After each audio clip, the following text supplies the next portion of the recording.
সরাসরি আজকের এই বিশ্লেষণে ঢুকে পড়া যাক। দেশের অন্যতম বড় এবং হাই স্টেকস একটি খবর, নিট ইউজি ২০২৬-এর আকস্মিক বাতিল। লক্ষ লক্ষ পরীক্ষার্থীর স্বপ্ন এক ধাক্কায় যেন থমকে গেছে। ঠিক কী কারণে এত বড় একটা সিদ্ধান্ত নিতে হলো, চলুন পুরো ব্যাপারটা একটু খতিয়ে দেখা যাক। ২ লক্ষ টাকা সংখ্যাটা শুনতে খুব সাধারণ লাগলেও হোয়াটসঅ্যাপে ঘুরে বেড়ানো নিট পরীক্ষার ফাঁস হওয়া প্রশ্নপত্রের দাম কিন্তু ঠিক এটাই নির্ধারণ করা হয়েছিল।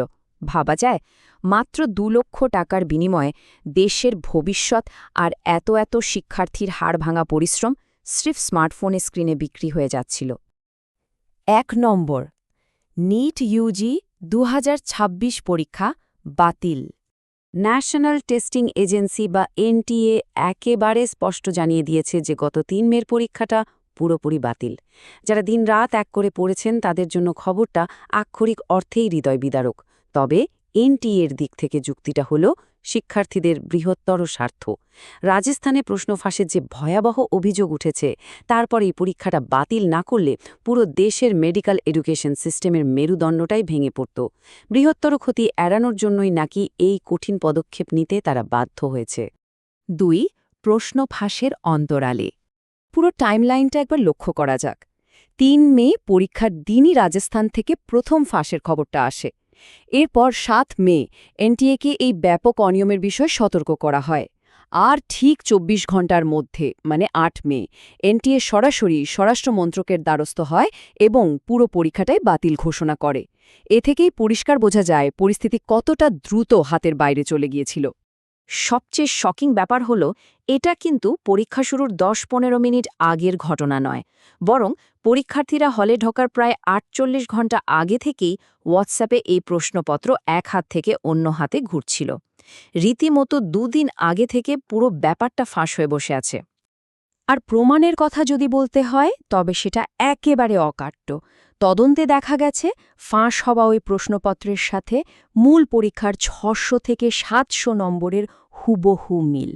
মোট নম্বরের এত বড় একটা অংশ যখন এভাবে মিলে যায়, তখন জালিয়াতি ছাড়া অন্য কোনো লজিকই আর টেকে না, তাই না? এটা ১০০% প্রমাণিত একটা দুর্নীতি। ৩. নিরাপত্তা ব্যর্থতা এবং তদন্ত। পুরো সিস্টেমের চরম একটা আইরনি এখানে পরিষ্কার।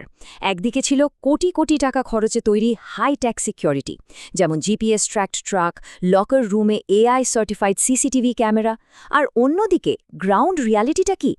সাধারণ একটা মেসেজিং অ্যাপের ফরওয়ার্ড করা মেসেজ আর মাত্র ২ লাখ টাকার ঘুষ। এত অত্যাধুনিক প্রযুক্তিকে স্রেফ একটা স্মার্টফোন আর সামান্য ঘুষ দিয়ে কিভাবে বোকা বানানো হলো, সেটা সত্যি অবাক করার মতো। তদন্তের জালটা কিন্তু বেশ দ্রুত ছড়িয়ে পড়ে।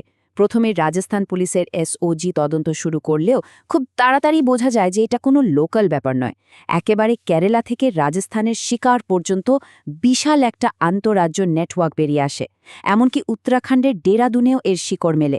ঘটনার ভয়াবহতা এতটাই বেশি ছিল যে শেষ পর্যন্ত বাধ্য হয়েই পুরো তদন্তভার সিবিআইয়ের হাতে তুলে দেওয়া হয়েছে। এখানে একটা বৃহত্তর কনটেক্সট মাথায় রাখা দরকার। এই ধরনের ঘটনা কিন্তু দেশে এবারই প্রথম নয়। মনে করে দেখুন, মাত্র ২ বছর আগে ২০২৪ সালেও নিট পরীক্ষা ঘিরে ঠিক এরকমই একটা বিশাল বিতর্ক তৈরি হয়েছিল। বারবার একই ধরনের ঘটনা ঘটার ফলে ন্যাশনাল এক্সাম সিস্টেমের উপর থেকে সাধারণ মানুষের বিশ্বাসযোগ্যতা যে তলানিতে গিয়ে ঠেকছে, সেটা বলাই বাহুল্য। শিক্ষার্থীদের যা জানা প্রয়োজন। এই ডামাডোলের মধ্যে সবচেয়ে জরুরি বিষয়টা হলো প্যানিক না করা। এনটি একেবারে ক্লিয়ার করে দিয়েছে যে পুনঃ পরীক্ষার জন্য কাউকে নতুন করে রেজিস্ট্রেশন করতে হবে না, নতুন করে কোনো ফিও দিতে হবে না। আগে যে ডেটা এবং অ্যাডমিট কার্ড দেওয়া হয়েছিল সেগুলোই পুরোপুরি ভ্যালিড থাকবে। এখন শুধু নতুন তারিখের জন্য অফিসিয়াল নোটিফিকেশনের অপেক্ষা। এই চূড়ান্ত বিশৃঙ্খলার মধ্যে অন্তত এইটুকু স্পষ্ট নির্দেশনা একটু হলেও স্বস্তি দিচ্ছে। আমরা আজকের এই ব্যাখ্যার একেবারে শেষ পর্যায়ে চলে এসেছি। তো সবকিছু আবার নতুন করে শুরু হচ্ছে। সিবিআই তদন্তভার হাতে নিয়েছে, নতুন পরীক্ষার তারিখও হয়তো খুব শীঘ্রই জানা যাবে। কিন্তু আসল প্রশ্নটা হলো, এই পদক্ষেপগুলো কি সত্যি ওই লক্ষ লক্ষ শিক্ষার্থীর ভেঙে যাওয়া আস্থাটা আবার ফিরিয়ে আনতে পারবে? দেশের জাতীয় পরীক্ষা ব্যবস্থার দীর্ঘমেয়াদী স্বচ্ছতা নিয়ে কিন্তু একটা বড়সড় প্রশ্নচিহ্ন থেকেই যাচ্ছে। এই ভাবনার জায়গাটাতেই আজকের এই বিশ্লেষণ আমরা শেষ করছি।